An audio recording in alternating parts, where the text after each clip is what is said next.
नमस्कार साथियों, हमारे इस चैनल के माध्यम से हिंदी के संदर्भ में व्याकरण खंड के तहत कारक के संदर्भ में चर्चा कर रहे थे। कारक के संदर्भ में हमने पहला वीडियो भी आपके सामने प्रस्तुत कर चुके हैं। ये दूसरा वीडियो है। पहला वीडियो में हमने कारक के प्रकार, उसके चिन्ह के बारे में कुछ हिंट आपको बताया गया था। वहाँ पर हमने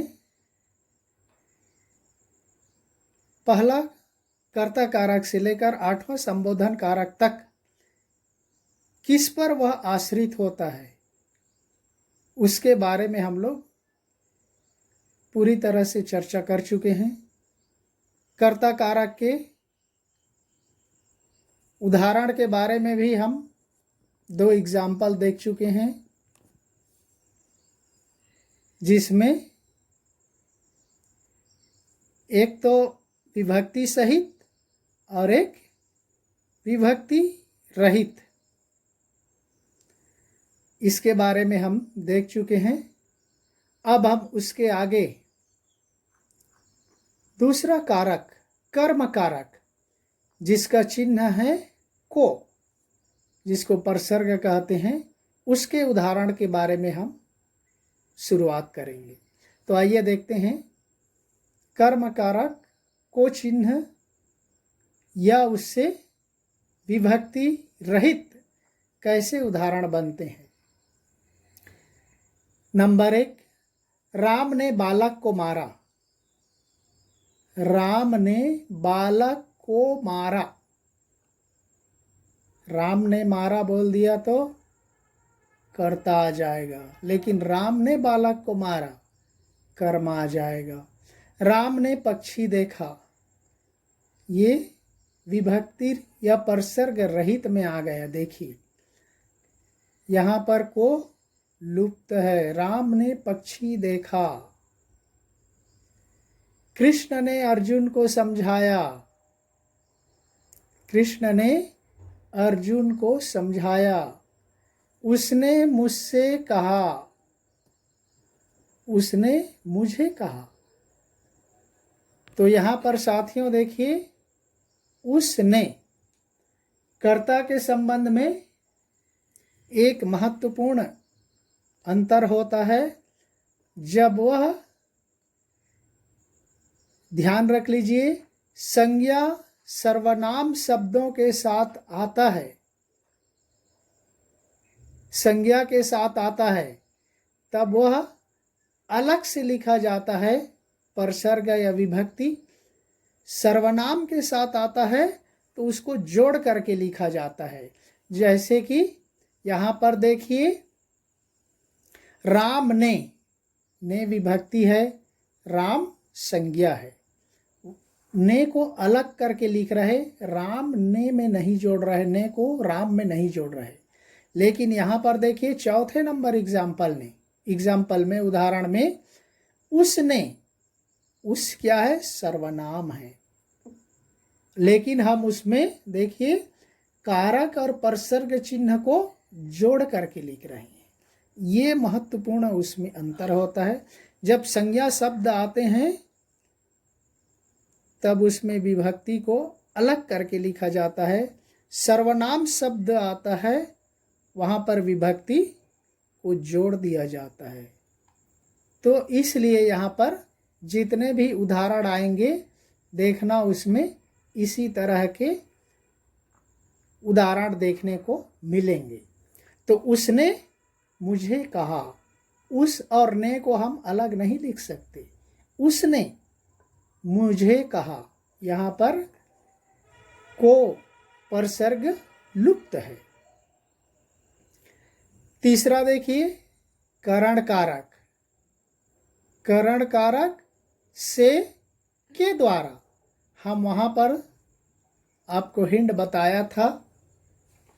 कर्ता कारक जिसमें कर्ता मुख्य होता है, कर्ता को केंद्र मान करके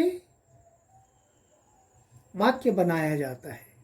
कर्म में कर्ता को केंद्र न मानकर कर्म को मुख्य मान करके वाक्य बनाई जाती है, तो वहां पर होता है कर्म कारक। लेकिन करण कारक से या के द्वारा किससे किससे वह काम कर रहा है, उससे करण कारक होता है। जैसे कलम के द्वारा पत्र लिखा गया, देखिए किससे काम कर रहा है वो, कलम के द्वारा पत्र लिखा गया। दूसरा उदाहरण देखिए, राम ने कलम से पत्र लिखा। राम ने कलम से किससे पत्र लिखा, उसने पेंसिल से चित्र बनाया।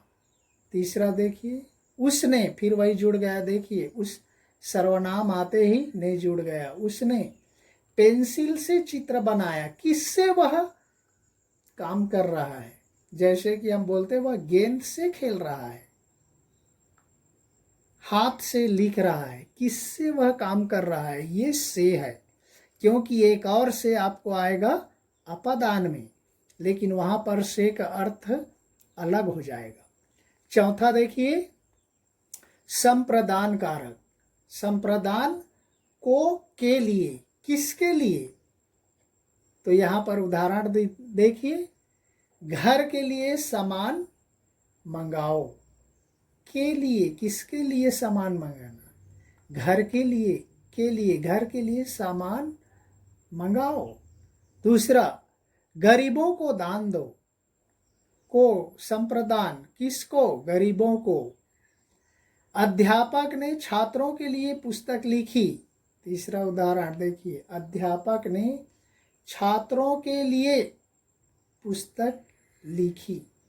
तो यहाँ पर संप्रदान किसके लिए, को के लिए, वहां पर हिंट होता है। और इसमें चौथा उदाहरण भी है, राम ने मोहन के लिए पत्र लिखा।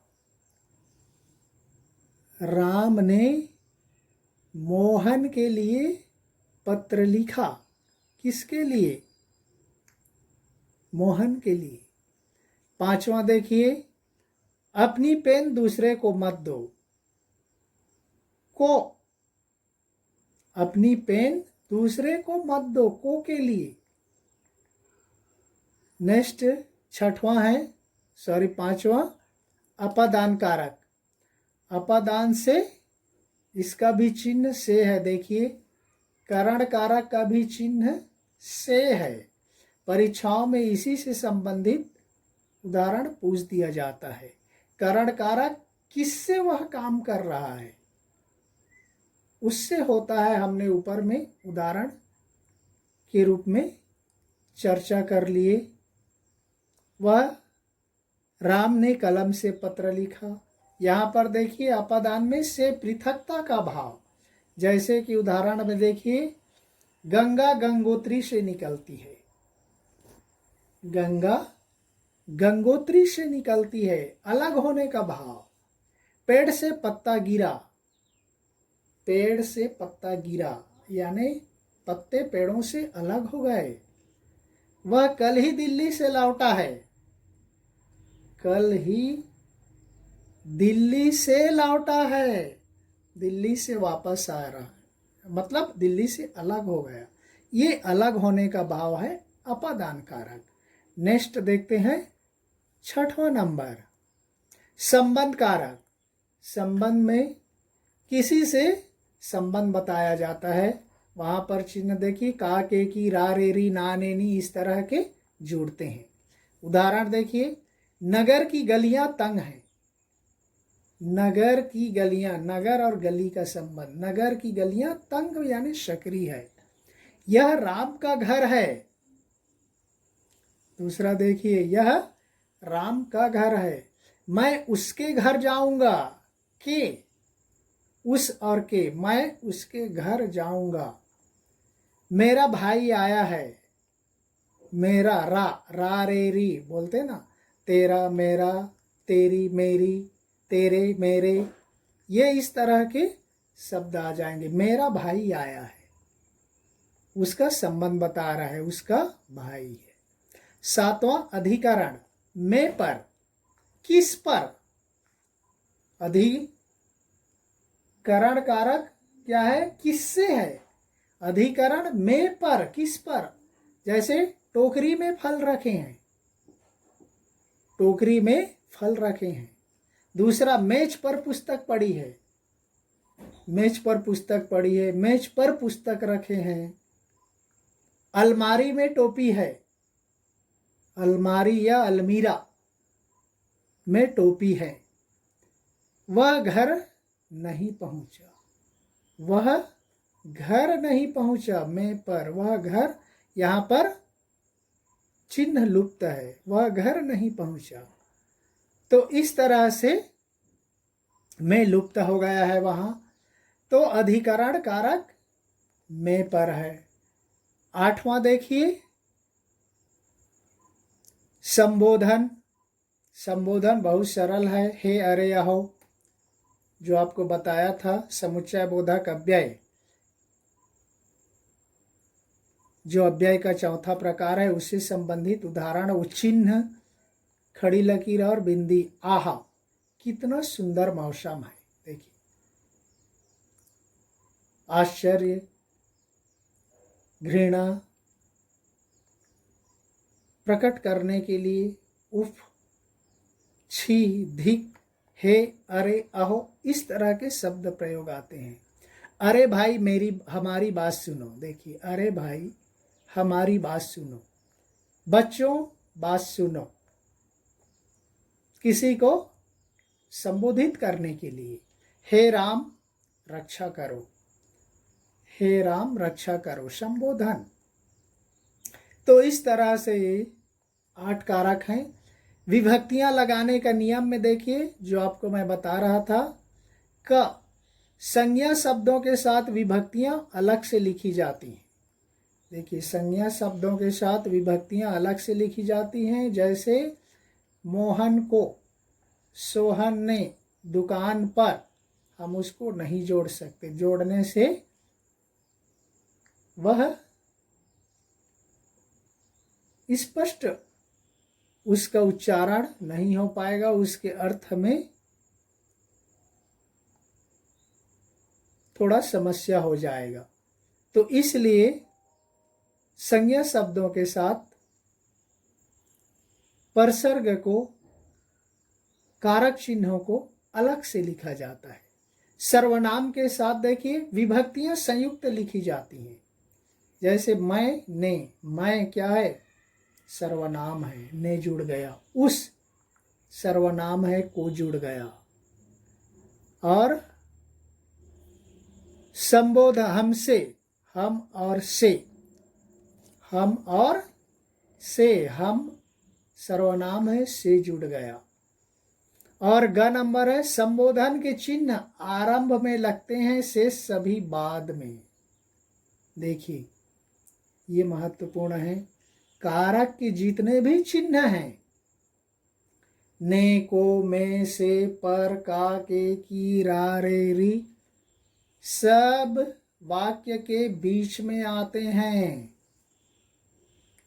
बाद में। लेकिन संबोधन कारक के चिन्ह हैं, परसर्ग हैं, वो सबसे पहले आता है। देखिए वहां पर एग्जाम्पल में आहा, अरे, हे राम। तो इस तरह से जितने भी संबोधन के चिन्ह हैं, सेंटेंस बनाते वक्त, वाक्य बनाते वक्त पहले में लिखा जाता है। बाकी सारे चिन्ह उसके बाद के शब्दों में जुड़ते हैं वाक्य के अनुसार। तो इस तरह से ये 3 आपको महत्वपूर्ण जानकारी है।